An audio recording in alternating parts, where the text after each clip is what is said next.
Good evening. Ira Epstein of Linn & Associates with your metal market wrap-up. And this wrap-up is for Monday, the 12th of April, 2021. Well, a disappointing day for the bulls. And the reason is you took away the bull shot in the market. What do I mean by that? You had a pattern where you were building in the gold, silver markets, patterns of higher highs, higher lows. You destroyed that pattern with today's break in the market. So it's another failed move. It's a move that's failing as you take a look in the ranges I'm going to show you in a fairly definable area. I think that's the word I'm looking for. The other thing that's interesting is I'm looking at what we call that super cycle of commodities. And Bloomberg today carried a pretty big article on that, showing how traders have backed off in the past 3 months on their bullish bets in that. Think about it. For the past 3 months, interest rates in the U.S. have been going which way? Up. Commodities don't like a higher dollar. That doesn't mean you didn't get a rally. Take a look at the meats you rallied, look at the grain markets you rallied, but it's not impacting the gold and the silver. You can't argue that with Bitcoin. Bitcoin's $60,000 a coin now. So where were we at the beginning of the year? Nowhere near this number, I'll tell you that. Now remember, Coinbase has got its IPO coming out now, so there's more events taking place. Bonds and notes not going anywhere in interest rates temporarily. They seem to have settled down, so maybe this will give the market some footing back. Let's take a look, if we could, at the charts.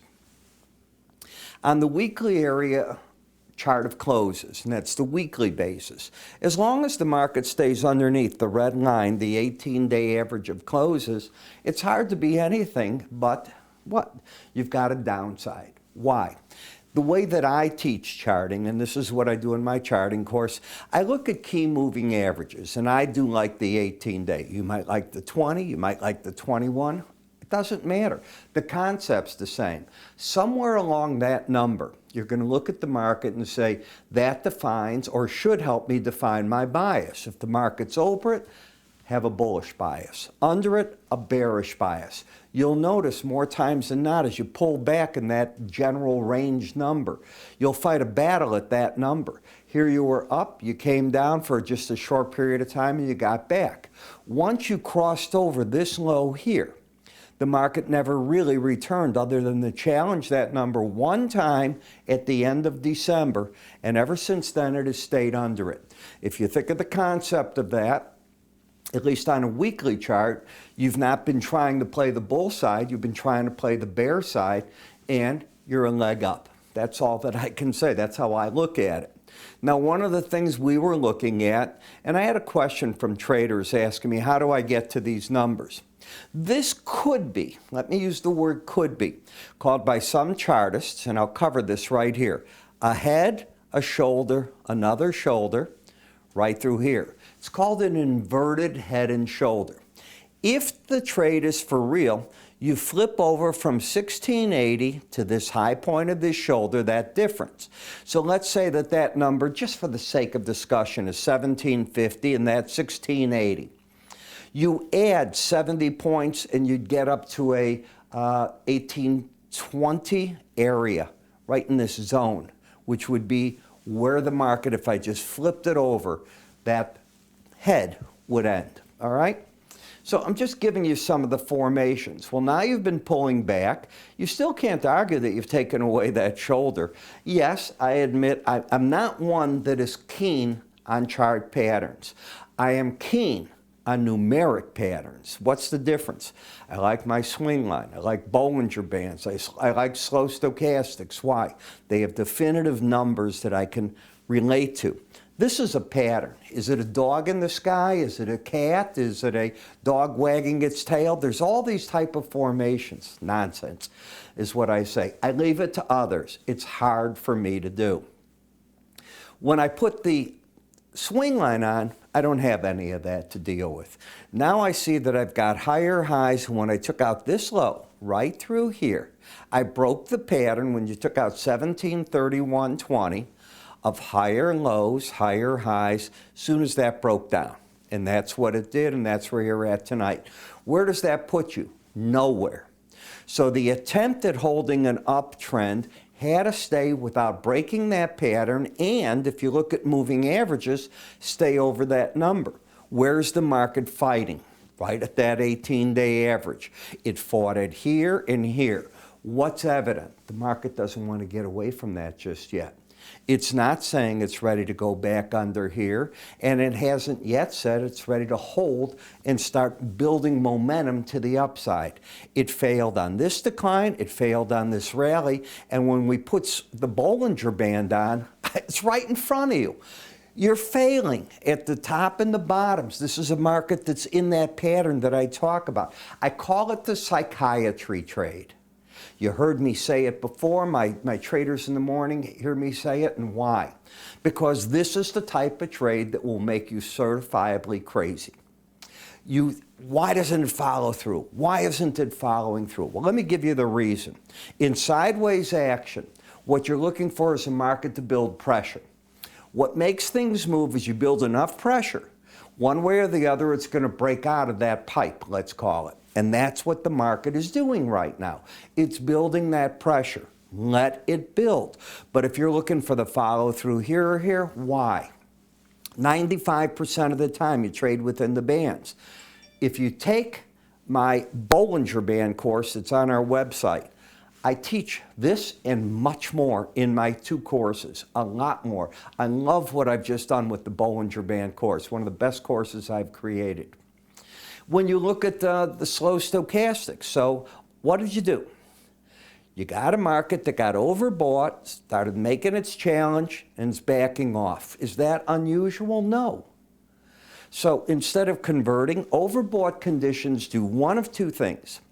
They either correct by breaking, or they convert and become embedded, which means the red and the blue lines would either get over 80, or on a bearish side, they get under 20. When they get under 20, they add the momentum there. If they got and stayed over 80 together for 3 days or more, I'd look for the upside. They didn't. This is where the markets typically falter themselves. And it's where you go nuts, and what happens to traders is they lose the money in this. They think they're playing for their breakouts, and when the right trade, whatever that word right might mean, comes by, they're frustrated, they're out of cash, they're whatever it is, and the market wore them out, and the other traders step in. In the gold-silver ratio, you still haven't crossed back under the 18-day moving average of closes, which tells me I should have a bearish bias on silver versus gold. And if you look at silver, let's go back away from today. Here is the market on Friday. Higher lows, higher highs, momentum up. Nowhere near that sideways action that we saw in gold.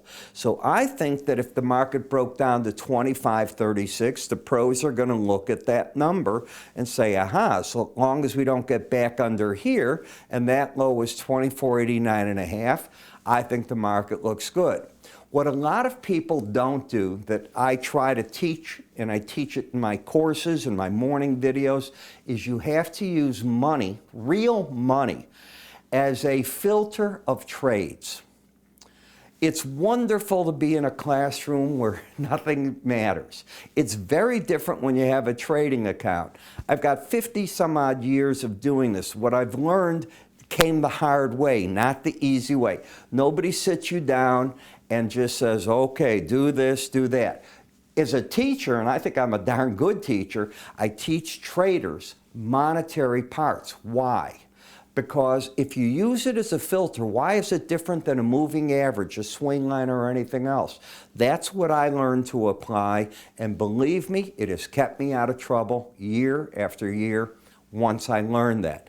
It's hard to learn that. So for my work, just so you know, and you can ask anybody that gets my course, if you know anyone that takes my morning videos, ask them what I keep talking about. This is what I'm saying. The risk is too darn big. And now the market takes those people out. So they're going crazy too. Why can't it follow through? Well, it did. You made a challenge of the 100-day average.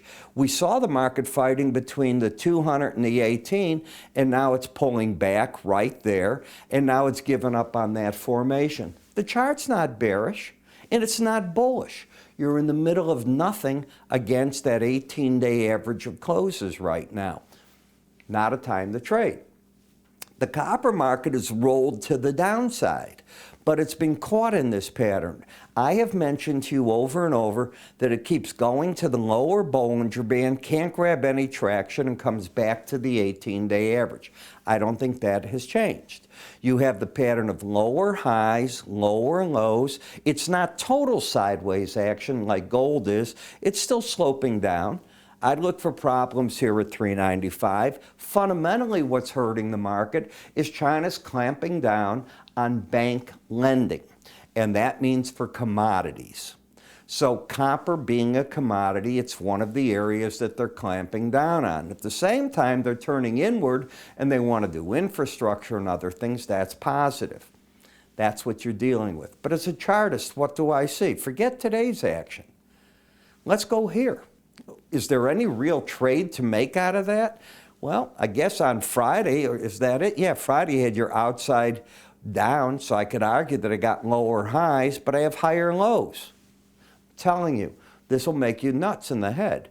And that's where you're at. So if you hit the lower Bollinger Band, I'm going to probably say I told you so, and I will look for the market to bounce. Until it breaks out of this pattern, it hasn't broken out of it.